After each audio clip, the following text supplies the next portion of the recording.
And now this is day 3 of our Taiwan/Taipei trip. And it wasn't the best day.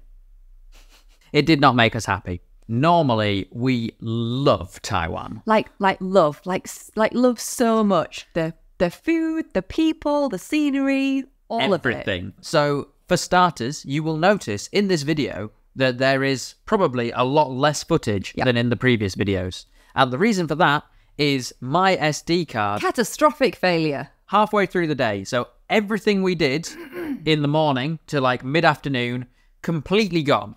And I thought, well, at least we're in Taiwan. It's the home of like data recovery. If you're going to be anywhere and have an SD card fail, Taiwan is the place for it to be. They laughed him out of the shop. That wasn't even the worst thing that happened. So how did we start the day?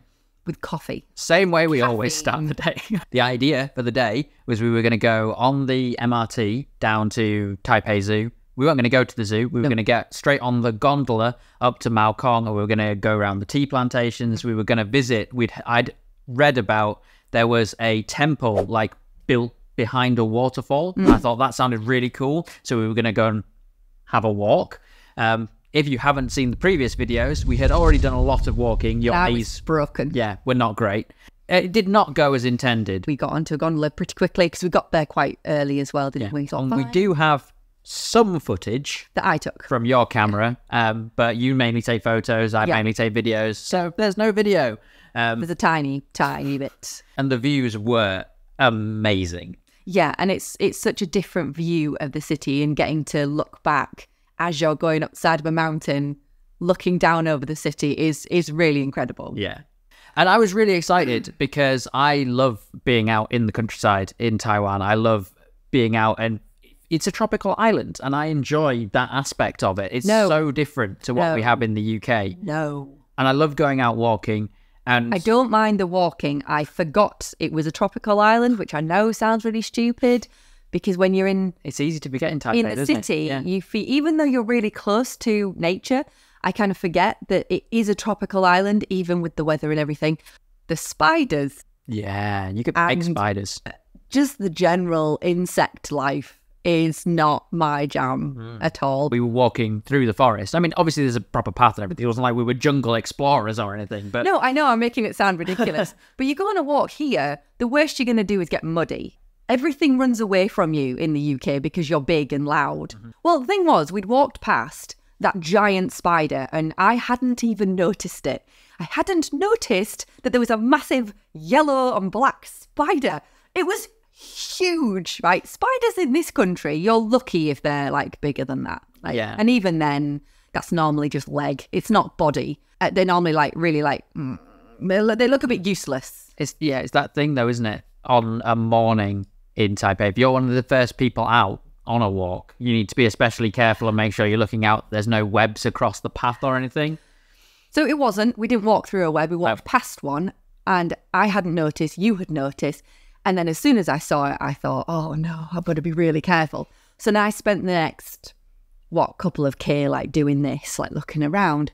What I wasn't doing is looking at my feet. We discovered some new Taipei wildlife that I'd never even heard of before. So Laura had a close encounter with what I believe was a yellow arrowhead flatworm. So, right, I can't explain to you the sheer horror of feeling. Stop laughing. It was horrible. And I thought it was parasitic. I thought I was going to be infected with its babies and they were going to burst out of my foot. I'm not. I know that sounds ridiculous now. No. It was pretty gross. I wondered if it was like a giant leech at first. You felt something on your leg. On my leg. It was crawling on my leg.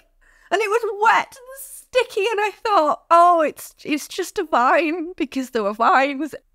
And I'd been looking up to make sure there were no spiders. Yeah. So we removed the flatworm from your leg. And it crawled away. Again, unfortunately, I would love to show you footage of this and show you Laura's reaction. And I couldn't even run away because I was like, something else is going to get me. I'm going to run into a spider's web. So I couldn't even leave. So we couldn't get any signal because there was no signal. So we couldn't look up what it was. What it We was. wanted to look up what it was, didn't we, to find out if it was dangerous. On the positive side of tropical island and tropical island bugs and wildlife, Punch you in the face. there was so many beautiful butterflies. All sorts of different varieties. We like butterflies. We do like butterflies. They don't crawl up my leg. Come on, they are incredible. Yeah, of course they are. They're huge and brightly coloured and way more interesting than anything we have here. Yeah, and absolutely. I think Taiwan is definitely the best country I've ever been to for butterflies. Oh, hands down. Yeah. It's like snow. Like the amount of butterflies, when you get them all together. Yeah. It's like snow here. And then I think the most disappointing thing, though, was that after experiencing all this, when we got to the end of the walk and we reached the temple, it wasn't open. I didn't care. I didn't care about anything. All I could think was, I want to get back and research and find out. I want to make sure that I don't need to go immediately to the hospital and have somebody amputate my foot. Like I was constantly checking the floor. I was literally doing that thing where I was doing this constantly. The anxiety that I felt, it was horrendous, to the point where it was so hot that I'd stopped caring. It was so hot. It was humid. It was awful. In hindsight, do I understand that I perhaps overreacted? Yes, but I didn't realise at the time that it wasn't dangerous. It wasn't going to eat me, or it hadn't already attempted to eat me. And it wasn't poisonous or whatever. Yeah. But I didn't know that at the time. Yeah. So we would love to tell you all about the different tea plantations and things that we visited in Maokong, but we didn't. We did go to the tea shop that's just by the, I think it's just called the Maokong Tea House, that's by the MRT. Yeah. We did that on the way back because I think we needed a break after that. And to research whatever the hell it was. And that's when we found out about flatworms. Who knew? I was so relieved that, I was still disgusted. Yeah. But I was so relieved that it wasn't as bad as I thought it was. It wasn't dangerous. But I couldn't not feel, I could still feel it on my leg.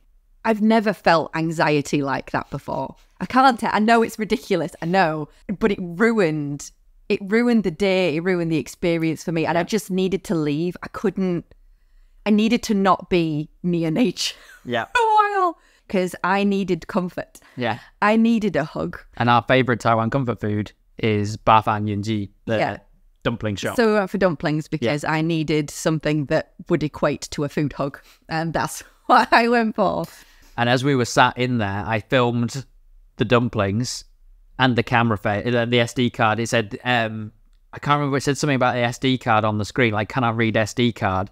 And then it just gone. And I think the thing that frustrated me most is we'd had such a difficult morning, and it's like, well, at least we got lots of nice footage of like the gondola and all the rest of it, so it was worth it. But then everything had gone as well, and I was not happy. Yeah. No, you were not happy, but I was not happy. Neither of us were happy. I felt much happier because I wasn't going to die. So I think so. We didn't want to completely waste the day. We decided that on the way back, we would stop somewhere where we knew we could get good footage. Yeah. So we stopped at the Chiang Kai-shek Memorial Hall and had a look around there. And we were actually quite lucky when we got to Chiang Kai-shek Memorial Hall because it was the perfect time of day. It was like golden hour lighting. And the sky was pink. The buildings looked amazing. There was lovely clouds in the sky. And also it meant we were there for the final changing of the guard and the flag lowering ceremony, which I hadn't seen before. No. So it was really exciting to actually get to see those things. And it's also the first time I've actually had a camera with me to film the changing of the guard. Yeah. How they stay in time for that, especially the bit where they like flip the guns around. Yeah, it's like not the changing of the guard in the UK, because the changing of the guard here is very... They literally just walk on and off. Yeah. Very lucky. But I'm just thinking of the pomp and ceremony that you get with the royal ceremony. It's quite similar, isn't it? It's much poorer cousin. The stuff in Taiwan, it's like... The choreography is really impressive. Yeah. Yeah. And it clearly must take a lot of training to be one of the people who does the changing of the guard. Very impressive. And the flag lowering as well was very ceremonial, like very timed and like organised. And as I say, I'd not seen that before. So it was really cool. So when we were there, as we were taking some pictures, this group, was that three group of friends, had come over just kind of chat to us really. And they were so lovely. One of them was Taiwanese and one of them was International student. Yeah, I can't remember where they'd come from. Was it Thailand? Maybe Thailand. Yeah, I think it was. Can't remember. That was really lovely. I think it's just one of the highlights of being in Taiwan, though, is just the friendliness. Yes. You're always one step away from having a chat with someone who you've never met before and who's just happy to spark up a conversation. And you always feel so welcome. One of the things I feel about the Chiang Kai-shek Memorial Hall area and the square is that there's always more to explore. It's quite surprising how much is there, because you think of like the main avenue from the gate to the hall and that's what everybody sees, but it's surprising how much garden there is there. We've seen loads of squirrels.